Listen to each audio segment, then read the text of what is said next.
E aí, pessoal, tudo bem? Esse é o primeiro caso de reais agora que eu tô gravando de Nova York, então tá um pouco improvisado aqui.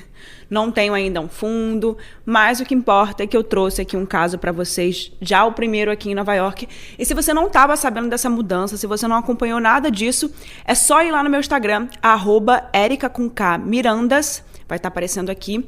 E lá você vai acompanhar tudo, você vai ficar sabendo o que está acontecendo, por que eu vim pra cá, como que eu vim parar aqui. Então, se você quiser saber mais, vai lá no meu Instagram, que eu estou postando todos os dias, você vai acompanhar em tempo real. E também tem o Instagram do @casosreaisoficial. Então, se você quiser saber qualquer novidade sobre o podcast, né, sobre o Casos Reais, vai estar lá. Eu sou mais ativa no meu, confesso, mas também tem do Casos Reais. E é claro, não deixe de se inscrever, né? No Spotify, em todas as redes sociais a gente está presente no Casos Reais. Não esqueça de dar uma nota pro podcast, isso é muito, muito, muito importante pra gente. Enfim, tudo aquilo que você já sabe que vocês têm que fazer, que eu sempre peço aqui, né? E também compartilhe nos seus stories que vocês estão aqui escutando e vendo o podcast. Eu vou adorar, me marca, que eu sempre compartilho vocês. Esse episódio é gravado e editado pelo Podcast Lab e o roteiro e pesquisa foi feita pela Hannah Ramos e a apresentação minha, Érica Miranda. Então agora eu vou chamar a vinheta e vamos pro caso dessa semana, que tá bem bizarro. Como todos, né? Então eu já aviso aqui, se você não tá se sentindo tão bem, se você tá meio mal pra baixo, vai pra um outro episódio, vai pra um outro caso, porque esse caso aqui é bem complicado.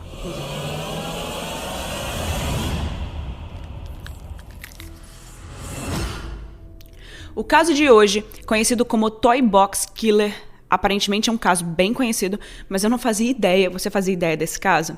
E eu achei tão interessante que eu não pude deixar de trazer aqui para vocês no Casos Reais. Aparentemente, em todo lugar que eu vi, as pessoas tiveram a mesma reação sobre ele, de tão complexo, cruel que esse caso é. Logo pelo nome, a gente começa a imaginar um monte de coisas, né? Por exemplo, toy box pode ser traduzido como caixa de brinquedo, né? Mas a gente não tá falando de um assassino de crianças, não, o que também seria bem bizarro. Mas é de um caso muito forte, com várias descrições de cenas fortes, conteúdo adulto, linguagem pesada. Então eu já vou avisar aqui pra vocês, né? Esse é um daqueles casos bem bizarros daqui do Casos Reais. Bom, para começar, vamos lá desde o início. O nome verdadeiro do Toy Box Killer é David Parker Ray. David nasceu em 6 de novembro de 1939 e viveu num lugar conhecido como Novo México. Falando um pouco sobre a estrutura familiar dele, a gente consegue perceber semelhanças muito grandes com outros assassinos que a gente já trouxe aqui e com outros que a gente vai trazer provavelmente no futuro, porque sempre tem essa história da família. Enfim, vou contar agora pra vocês. O pai dele era uma pessoa super abusiva, alcoólatra, que tratava a esposa e os filhos, o próprio David e a sua irmã, a Peggy, de um jeito bem doentio e controlador.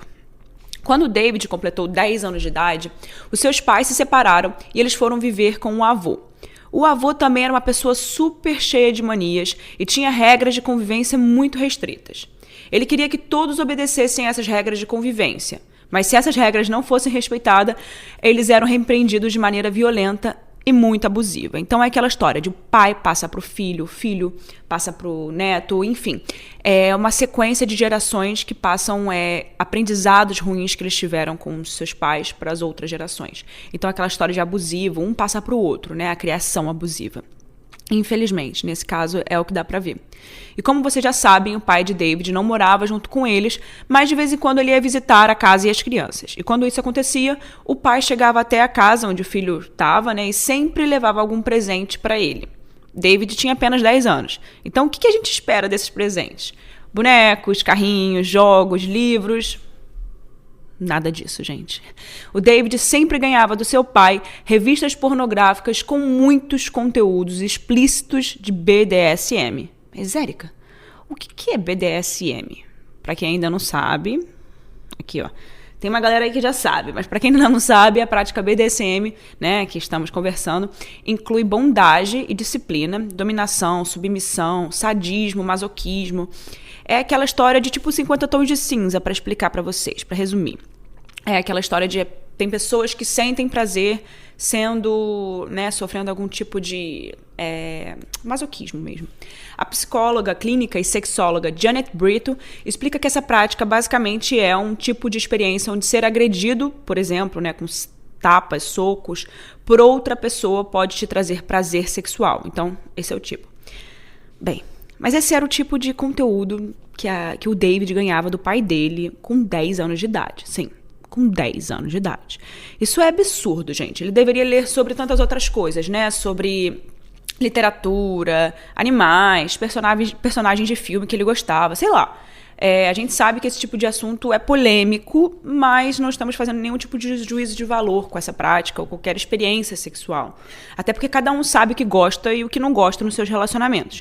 Mas sabemos que isso não é o melhor jeito de educar uma criança, né? Eu acho que você não pode tentar dar isso para uma criança e não esperar que ele crie uma curiosidade, né? Enfim, eu acho que nada pode ser escondido numa educação. É interessante que a criança saiba que aquilo exista, mas não que você influencie a criança a gostar daquilo sem ela nunca ter tido acesso ao tipo de conteúdo, sabe? Assim, não faz muito sentido. A gente está falando, né, olhando de uma perspectiva macro, de experiências muito complicadas e de práticas muito violentas, ainda mais se a gente levar em consideração, né, a formação de caráter de uma criança. Ele estava ali com 10 anos de idade. Aquilo ali poderia ajudar muito na definição de quem ele iria ser ou quem ele gostaria de ser no futuro, entendeu? Enfim, a infância de David, pelo que nós estamos percebendo, aconteceu sob uma criação sem acolhimento e sem preocupação com a formação enquanto indivíduo. Nas nossas pesquisas sobre esse assunto, a gente conseguiu descobrir que a mãe de David também não era uma pessoa presente, muito pior, né, depois do divórcio com o pai deles, né? Ela acabou sumindo por um tempo e deixou as crianças, né, na casa do avô. Ela era uma mulher alcoólatra, viciada em drogas, e quando o divórcio aconteceu, ela simplesmente desapareceu e deixou as crianças. E ela acabou não mantendo absolutamente nenhum contato com eles. Então ela nem sabia o que estava acontecendo quando o pai de David estimulava ele a gostar dessas coisas, né? Essas experiências, essas leituras sadomasoquistas. Ela nem fazia ideia, porque ela não estava nem por perto. Na verdade, quando a gente pensa na infância do David, poucas são as informações que a gente encontra pela internet, tá? Tem pouquíssima coisa. Mas sabemos esses fatos, que ele era criado pelo avô, que o pai visitava de vez em quando e que a relação com o pai não era nada saudável. Inclusive, o pai dele batia nele quando ele ia visitar. Ou seja, ia visitar ainda, não nem morava perto, e quando ia visitar ainda batia. E sabemos também que a mãe era uma mulher ausente e que depois do divórcio ela deu uma completa desaparecida do mapa. Bom, então o David cresceu como uma criança muito tímida, principalmente em relação às garotas. E esse era um dos motivos que ele sofria um bullying na escola, porque ele não tinha nenhum tipo de desenvoltura com as meninas da idade dele. Agora imagine esse cenário, gente. Uma criança que cresceu vendo pornografia, sem referência nenhuma dentro de casa, com pais ausentes e uma criação abusiva. E ainda sofria bullying na escola. Todas essas questões acabaram levando o David a beber e a usar drogas de uma forma bem descompensada e bem cedo também. Então, desde cedo, ele já estava vivendo uma realidade muito diferente do que era esperado para um jovem da idade dele. Durante esse período, né, que ele consumia muitas drogas e álcool, o David acabou se fascinando de vez por todas pelo universo da pornografia. Ele acabou montando uma coleção de coisas sobre isso. Ou seja, ele estava realmente fissurado nessa parte. Incluindo aquelas revistas que ele ganhava do pai, né? Desde criança. E cada vez mais ele lia e consumia pornografia. E dentro desses materiais que ele colecionava, tinham fotos, vídeos, desenhos, coisas que ele mesmo fazia, tipo desenhos que ele fazia. E uma vez a Peg, que era irmã dele, acabou encontrando algumas dessas coisas e ela ficou super assustada. Provavelmente ela pensou, que droga é essa aqui, né? Meu Deus, ela nunca imaginava e também nunca esperava, né, ver isso ali. Mas ela nunca chegou a mencionar isso com ninguém, nem com ele. Até o julgamento dele, anos depois, a gente vai chegar lá. Mas enfim, uma surpresa, né? Imagino que ela pensou, né, quando viu aquele monte de coisas. Era o irmão dela e ela nunca tinha suspeitado de nada.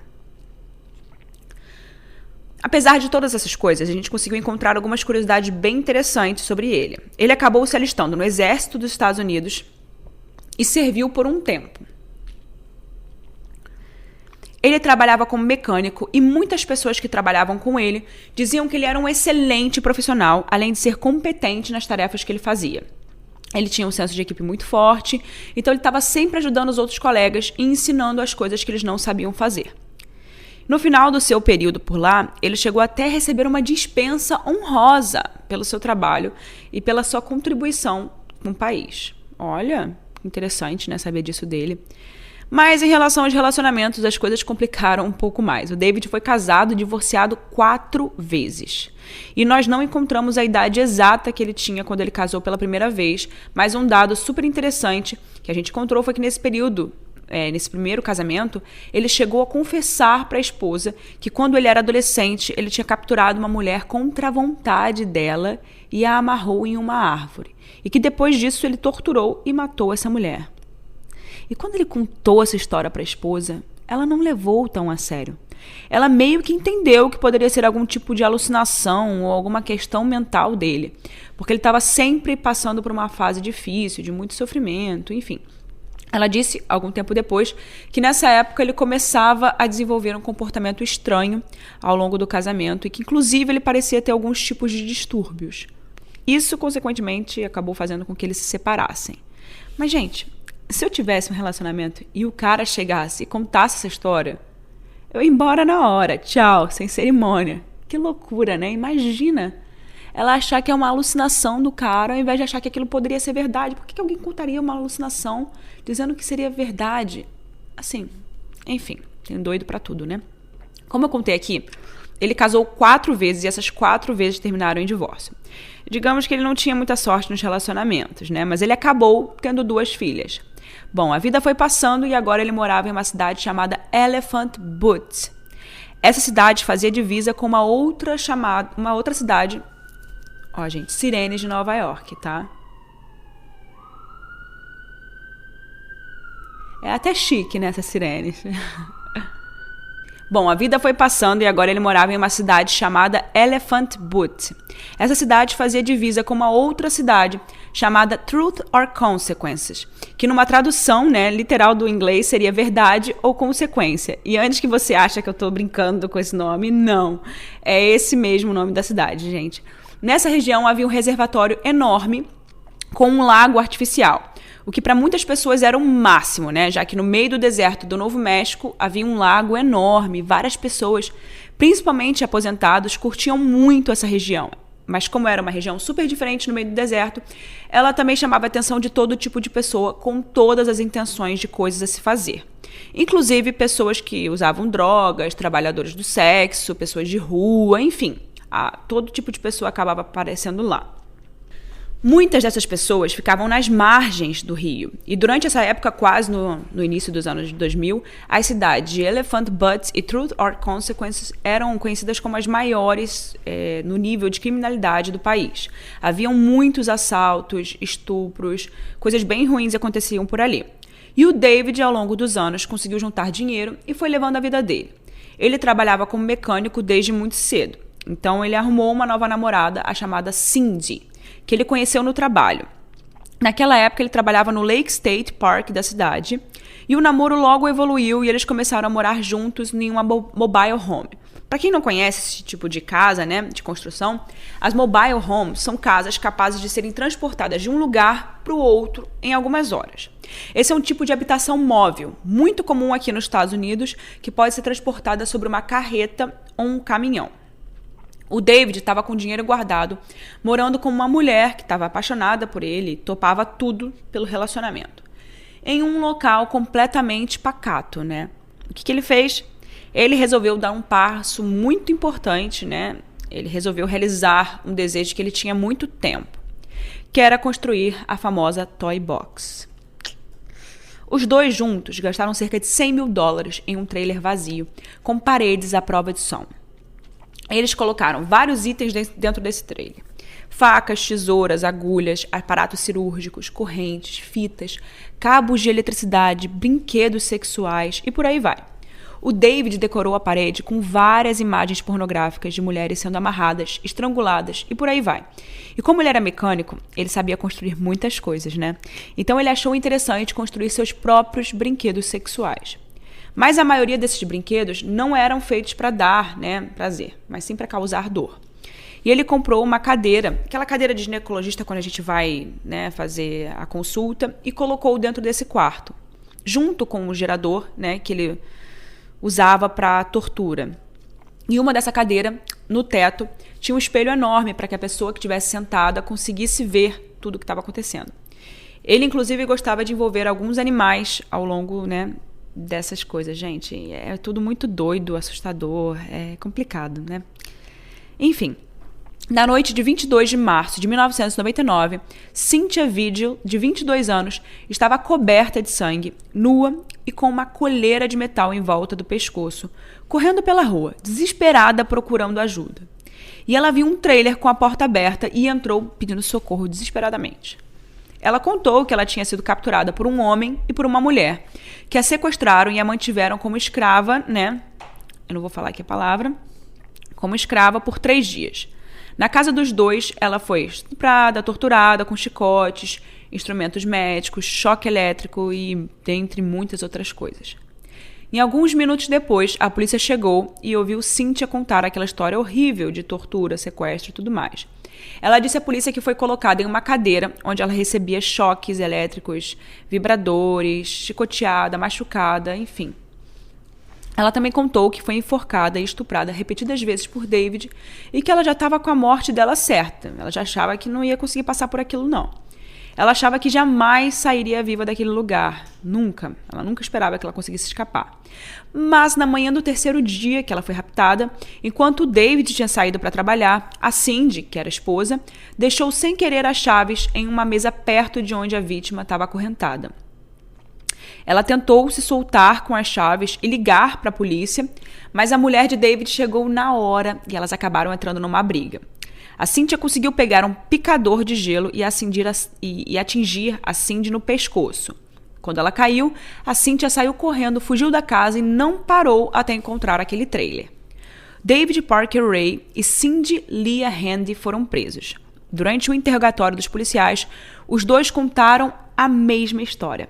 Eles disseram que Cynthia era viciada em heroína e eles estavam tentando ajudá-la a se desintoxicar das drogas.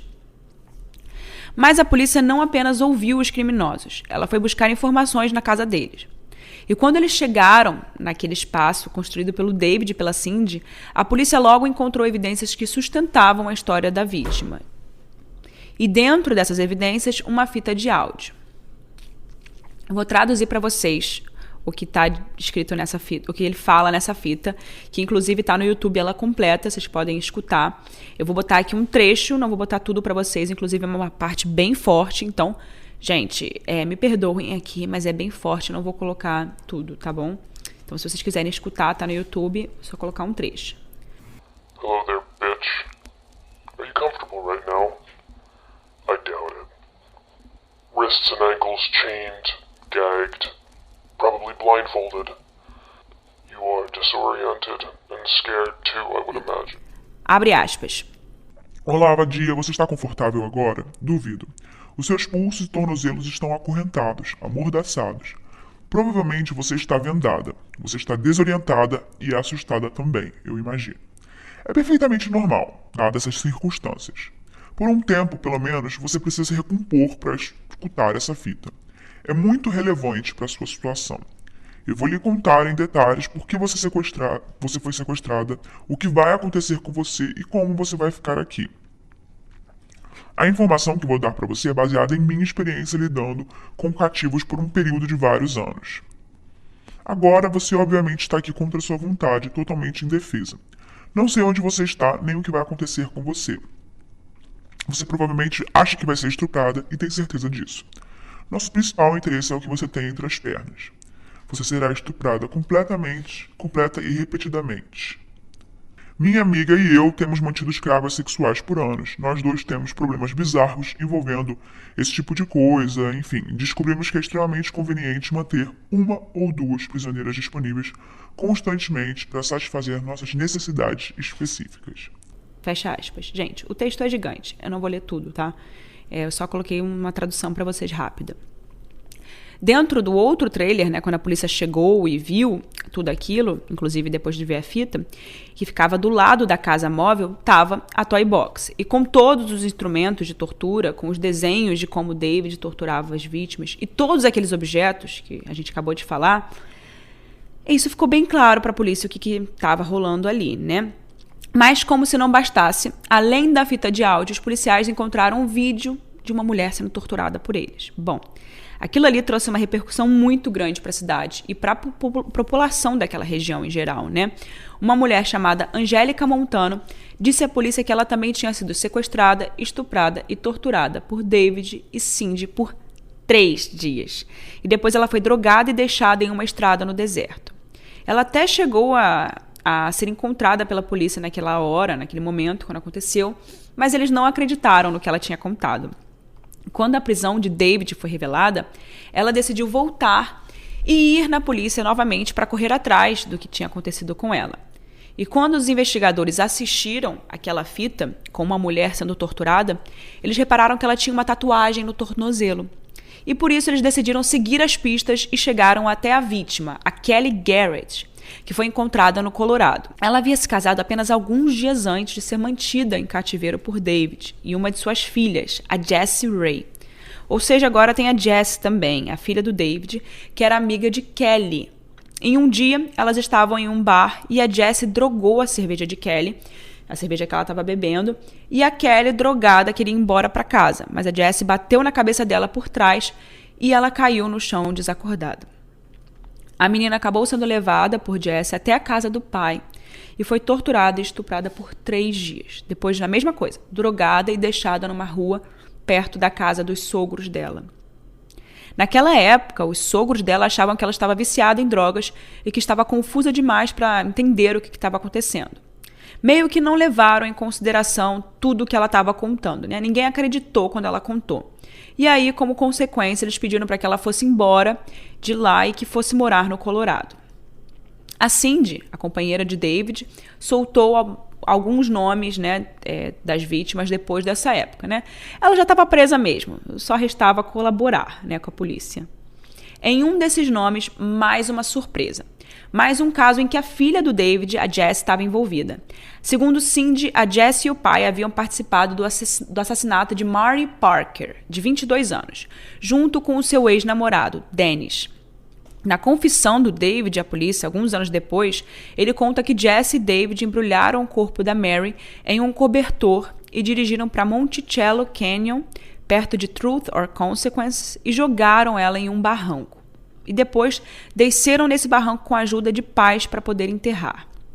Dennis recebeu 2 sentenças, assassinato em 2º grau e conspiração para cometer assassinato em 1º grau. Ele foi libertado depois de cumprir 11 anos, mas voltou à prisão preventiva até 2021, depois de violar a liberdade condicional. Já a Cindy, que começou essa história toda como uma mera espectadora dos crimes, né, até se tornar cúmplice, anos depois, ela foi condenada a 36 anos de prisão e, durante os julgamentos, ela testemunhou contra o David. A Jessie, a filha de David, negou ter qualquer, né, tipo de relação com aquelas histórias, com os sequestros ou com o assassinato de Mari Parker. Inclusive, ela disse que percebeu que havia um problema com o pai aos 19 anos, quando testemunhou uma sessão de tortura que ele fazia com uma prostituta. E nessa sessão, a mulher ficava gritando de dor e implorando para não ser morta. E ela, depois disso, essa mulher fugiu nua da casa de David para nunca mais voltar. Ela acabou apresentando uma queixa ao FBI contra o pai. Bom, durante o depoimento, David contou para os agentes do FBI que era difícil demais para ele ter algum tipo de prazer até pensar em assassinato. E por mais aterrorizante que fosse tudo isso, e eles tivessem uma confissão dele, né, a polícia foi forçada a fechar o relatório sem mais ações, já que não tinha nenhuma prova concreta, né, de nada do que aconteceu nos outros casos. E foi a primeira e única vez que a Jessie cooperou com a polícia sobre seu pai. Mas ela foi considerada culpada de sequestro de mulheres e tortura sexual e condenada a 9 anos de prisão. Desses 9 anos, 6 deles poderiam estar em liberdade condicional.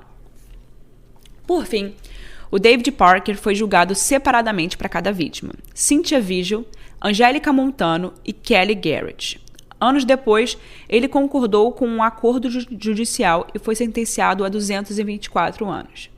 Em 28 de maio de 2002, o Ray morreu de ataque cardíaco enquanto estava a caminho de um interrogatório pela Polícia do Estado, pela Polícia do Estado na unidade correcional de Lea County. Bom, Enfim, gente, ele conseguiu ser julgado apenas por algumas vítimas que foram as que tinham provas concretas.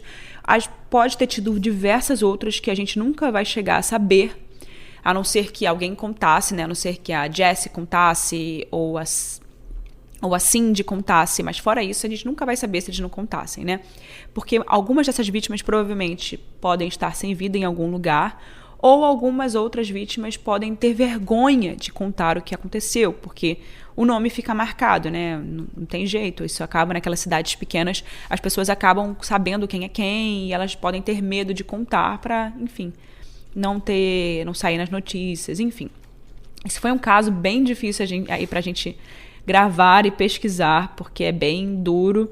E só de pensar nessas coisas que podem ter acontecido com cada uma, né? Quantas mulheres foram usadas, abusadas e despedaçadas por esse cara, é bem cruel de pensar. E fora isso, outras coisas que ele botava ali no meio, né? Eu falei de animais também. Enfim, era uma pessoa bem bizarra e graças a Deus conseguiram encontrá-lo. Eu acho que não foi tão cedo, porque eu acho que ele fez algumas coisas, acho que ele deve ter feito bastante coisas, capturado bastante meninas, mas conseguiram capturar ele e ele passou o resto da vida dele na prisão, né? Esses anos que ele teve, ele ficou preso, graças a Deus. E aí, eu quero saber o que vocês acharam desse caso. Quero saber a opinião de vocês. Não esquece de dar a opinião de vocês. Para mim é muito importante. Eu adoro ler o que vocês comentam, o que vocês acharam do caso. Eu quero muito saber a opinião de vocês. Eu vou deixar também, se você estiver no Spotify, você consegue responder o que você achou desse caso. Eu deixo um box de perguntas lá. E também, agora, se você estiver aqui no YouTube, você consegue comentar para mim. Eu quero muito saber o que vocês acharam desse caso. Se você já conhecia, se você não conhecia, se você descobriu agora com casos reais. E é isso, pessoal. Até semana que vem. Vejo vocês no próximo caso. Vou trazer mais um caso aí pra vocês bizarro. E também deixa uma opinião de qual caso você quer ouvir aqui no Casos Reais, né? Eu sempre leio todas as opiniões de vocês. Tem muitos casos que eu não tenho como conhecer, que às vezes vocês conhecem e eu não conheço. E é muito legal a gente compartilhar, tá bom?